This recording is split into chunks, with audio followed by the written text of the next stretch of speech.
Olá, o meu nome é Bruno Seabra, sou médico dentista, docente da Faculdade de Medicina Dentária da Universidade de Lisboa de Imagiologia, sou também fotógrafo profissional e diretor do Light Up Studio, um estúdio de fotografia profissional. Este é o módulo 3 do curso para assistentes dentários, organizado pela Ordem dos Médicos Dentistas, em que iremos falar de imagiologia dentomaxilofacial. E neste capítulo 4 vamos falar de anatomia radiográfica e das principais estruturas anatómicas que nos acompanham no dia a dia no consultório. Então, o que é que temos aqui? Aqui temos o esmalte. É importante nós aprendermos a diagnosticar o esmalte. O esmalte é esta imagem radiopaca que existe por fora do dente, a envolver a coroa, e que tem mais ou menos 1,5 mm de espessura. É o material mais resistente do nosso corpo, mais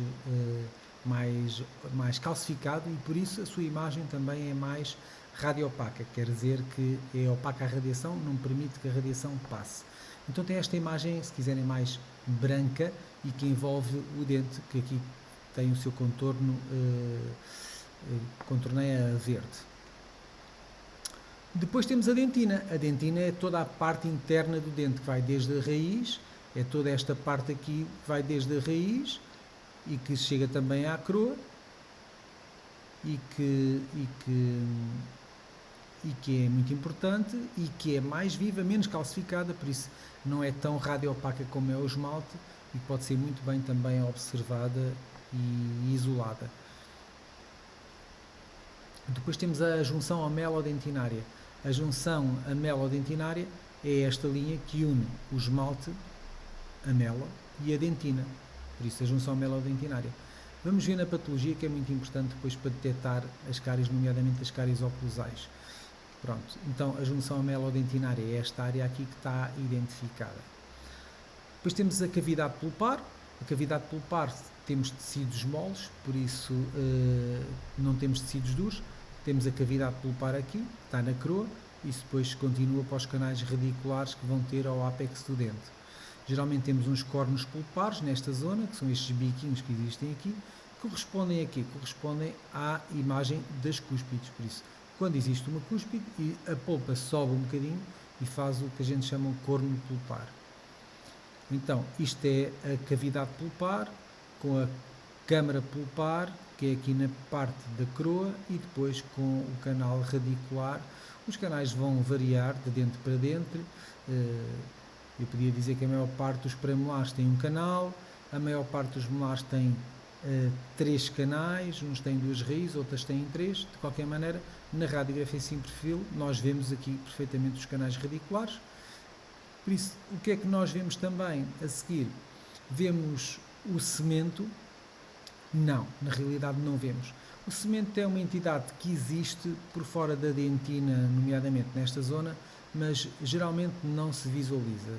Visualiza-se quando existe patologia, por exemplo, uma hipercementose, mas num doente normal não se visualiza.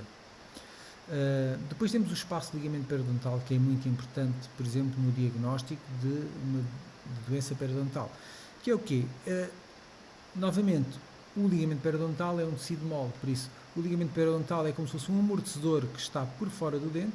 É esta linha radiolúcida que existe aqui. Radiolúcida quer dizer que não tem muita opacidade, por isso é uma linha que faz este contorno escuro e que envolve todo o dente. Isto é o espaço do ligamento periodontal, que tem esta linha amarela a contornar para vocês perceberem melhor. Depois temos também uma parte muito importante, que é a laminadura, que é, como o próprio nome diz, é uma lâmina que é dura. Vejam que é esta zona radiopaca aqui. Por isso, por fora do ligamento periodontal existe uma linha radiopaca que é mais branca, como se fosse mais densa, que corresponde à laminadura e que também deve ser verificada no nosso paciente. Depois a cristal alveolar, muito importante no controle da doença periodontal. Por isso a cristal alveolar é o quê? É a parte mais coronal, por isso mais para cima da coroa do osso. Esta crista é que nos identifica precisamente o facto do doente ter perdido osso ou não. Nos dentes posteriores ela é mais aplanada, mais reta. Nos dentes inferiores, nos dentes anteriores, ela é mais pontiaguda. Não vemos aqui, mas percebemos aqui que quanto mais estreitos são os dentes, também esta crista alveolar vai ficar mais fina. Aqui já temos alguma perda óssea, vamos ver depois. De qualquer maneira, a crista alveolar geralmente está 1 mm a 1,5 mm da junção amelo-sementária. Lembram-se do cementar aqui? A junção do esmalte amelo com o cemento é a junção amelo-sementária, que é este ponto aqui, este. Geralmente a crista alveolar está paralela à linha que passa na junção amelo-sementária. Neste caso ela está um bocadinho abaixo do normal e por isso já temos aqui reabsorção óssea. A importância de vermos a crista alveolar é que, e de fazermos a radiografia, quando falámos de técnicas, com a técnica correta, nomeadamente paralelométrica, é que nós conseguimos ver bem a crista alveolar. Por exemplo, nesta radiografia aqui do lado esquerdo, o que vemos é que, de facto, a crista está mais baixa e vemos que as cúspides não estão alteradas, o dente tem a boca direita, por isso a radiografia foi tirada praticamente na perpendicular. Aqui neste caso vemos que as cúspides não estão sobrepostas, o que significa que houve uma angulação ligeiramente diferente e vemos que o osso aparece posicionado de uma forma até parece que tem osso a mais, porque o osso deveria na realidade estar um bocadinho mais acima, ou seja, nesta radiografia foi feita com a técnica isométrica, foi feita mais positiva e há esta alteração que poderia dar a sensação de não haver falta de osso se de facto o doente tivesse falta de osso. Depois vemos o osso alveolar, claro que é todo o osso que envolve o alvéolo. O alvéolo é a cavidade onde está metido o dente. Por isso, quando a gente faz uma extração, fica o alvéolo. O osso alveolar é o osso onde está são os dentes posicionados. Aqui numa radiografia panorâmica temos uma visão mais abrangente e é importante percebermos, quando estamos a identificar anatomia ou patologia, é importante fazermos uma leitura sistemática da radiografia e por isso idealmente iremos começar por todas as partes de estrutura anatómica que existem e perceber se existe alguma lesão ou não. Por exemplo, vemos aqui esta linha, se isto é lesão ou não. Aqui vemos esta zona radiolúcida, isto é lesão ou não. Tudo isto é importante nós sabermos se é normal ou se não é normal, para percebermos e fazermos o diagnóstico correto e percebermos se é patologia ou se é ou se é anatomia. Aqui o que é que nós vamos ver? Vamos ver o canal dentário inferior. O canal dentário inferior passa aqui neste nível, temos a cortical inferior e a cortical superior. E por isso é um canal que passa no interior da mandíbula e que vai irrigar toda esta parte e depois termina aqui numa zona especial que vamos ver. Isto é o canal dentário inferior, é importante nós percebermos onde é que ele está. Imaginem que este dente era extraído e era preciso fazer um implante. Temos de respeitar o canal, que é uma estrutura nobre, que se for afetada, pode ser afetada quando se faz o implante ou quando se tira um dente do siso e ele está muito próximo, o doente pode ficar com parestesia e com falta de sensibilidade para sempre. Também acontece quando se faz cirurgia ortognática e se mexe na mandíbula, muitas vezes os doentes também podem ficar com alguma parestesia. Aqui temos o foramen mentoniano, ou o buraco mentoniano, que é um buraquinho que fica nesta zona por baixo, mais ou menos, dos pré-molares, onde o canal dentário desemboca para o exterior e ele pode ser visualizado. Pronto. Por isso, esta zona aqui de trás tem o canal dentário, quando acaba no foramen mentoniano, nesta zona anterior não temos grande problema depois em, por exemplo, colocar implantes, porque não há o perigo de danificar o canal. Depois temos a loca submandibular, que é onde? Localiza-se nesta zona precisamente aqui, aquela zona que eu estava a dizer que podia ser uma lesão. É importante a gente saber que de facto é uma zona anatómica de menor densidade óssea. Porquê? Porque tem ali uma loca, que é uma cavidade onde se aloja precisamente a glândula submandibular, o que significa que naquele sítio vamos ter menos densidade óssea, como eu estava a dizer, e é importante a gente saber para não estarmos a fazer um diagnóstico incorreto de um quisto ou de um tumor que o doente tem já ali, estivesse ali, estar a assustar o doente sem necessidade. Vejam, como deste lado é muito mais nítida esta imagem. Por isso é importante nós percebermos o que é que pode ser. Depois temos a crista mileoideia, onde se insere o músculo mileoideu, que corresponde ao músculo que preenche a principal parte do pavimento da boca. É uma crista que se mantém sempre, por isso é interessante nós vermos a comparação, por acaso não tenho aqui, de uma radiografia de um doente desdentado total, em que percebemos que quando nós perdemos dentes, perdemos também a estoça alveolar, mas como esta crista corresponde a uma inserção muscular, esta crista não se altera, então os pacientes vão ter o osso a vir por esta crista, que muitas vezes fica a parte mais alta, inclusive da mandíbula. Mas imaginam que se tem ali o pavimento da boca, se o paciente usar alguma prótese removível naquela zona, a prótese não vai adaptar-se muito bem e vai saltar, e é uma das indicações para se fazer implantes nos dentes que têm próteses em baixo e que não têm nenhum dentes, porque as próteses não são muito estáveis. Depois temos a crista oblíqua externa, não tem tanto interesse assim.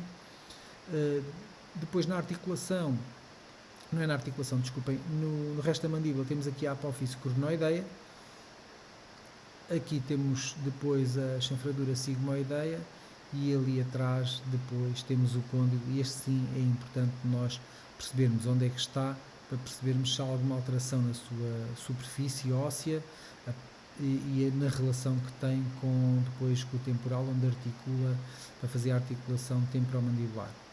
É importante também detectarmos onde é que está o dorso da língua. Vejam que no interior da boca o dorso da língua ocupa um grande espaço, a língua é bastante grande, e por isso na radiografia panorâmica, onde é que está a língua aqui representada? O dorso da língua, quer dizer, a parte de cima da língua, está representada aqui em toda esta parte. Então vemos que esta imagem aqui, que existe aqui mais radiolúcida, não tão opaca, vai corresponder a outra coisa que se relaciona com a língua, que é o espaço palatoglosso, que é o espaço que fica entre a língua e o palato duro, e por isso, e o palato mole também, está aqui atrás. Este espaço existe ou aparece quando o doente não encosta corretamente a língua ao céu da boca. Foi isso que falámos, por exemplo, quando nos referimos à preparação para a realização de uma radiografia panorâmica.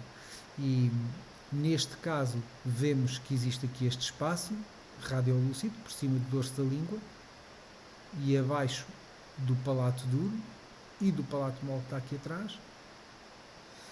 E este espaço, por exemplo, deu esta imagem, poderia corresponder a uma fratura, ou sim. Nós sabemos que o facto de ter esta imagem significa que isto é a língua e aqui temos o palato mole.